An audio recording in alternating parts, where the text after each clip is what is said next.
eu sou a Lenisa, contadora de histórias. Estou aqui hoje trazendo para vocês mais uma história. A história de hoje é assim: se eu fosse.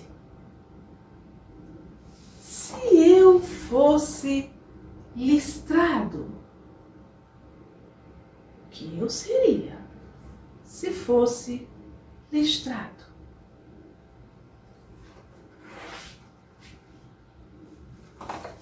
Eu seria um farol mostrando o caminho na falta do sol.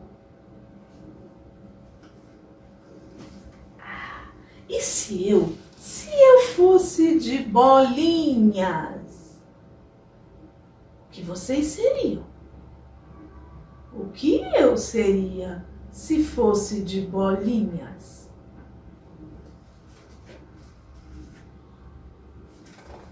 Seria um avental saindo direto da cozinha para o varal.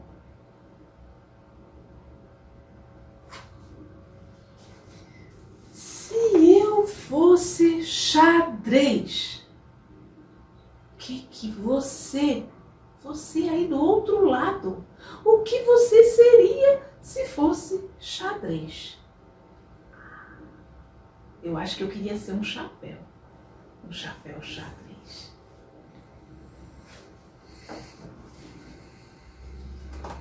Eu seria uma sacola em casa, na feira ou mesmo na escola.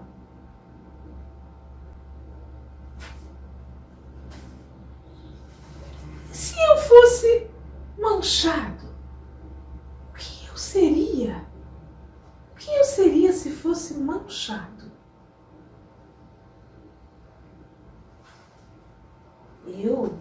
Eu seria um balão voando do espaço, no espaço bem longe do chão.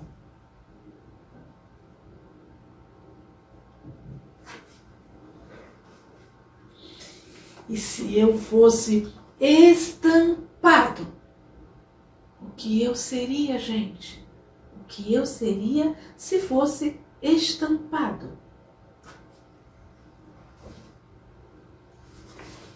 Eu seria um regador fazendo chuvinha em cima da flor.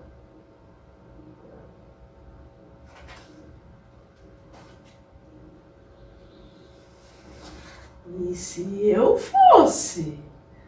fosse enrugado, se eu fosse arredondado, se eu fosse quadrado, se eu fosse azul, se eu fosse amarelo, é tanto se eu fosse, quanta coisa para a gente imaginar. Agora é a sua vez de brincar. Essa história é de Cristina Porto e Tenê de Casabranca, do livro Se Eu Fosse.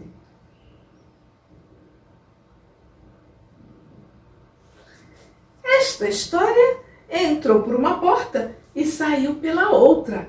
Quem quiser, que conte outra. Aqui está o livro, gente. Se eu fosse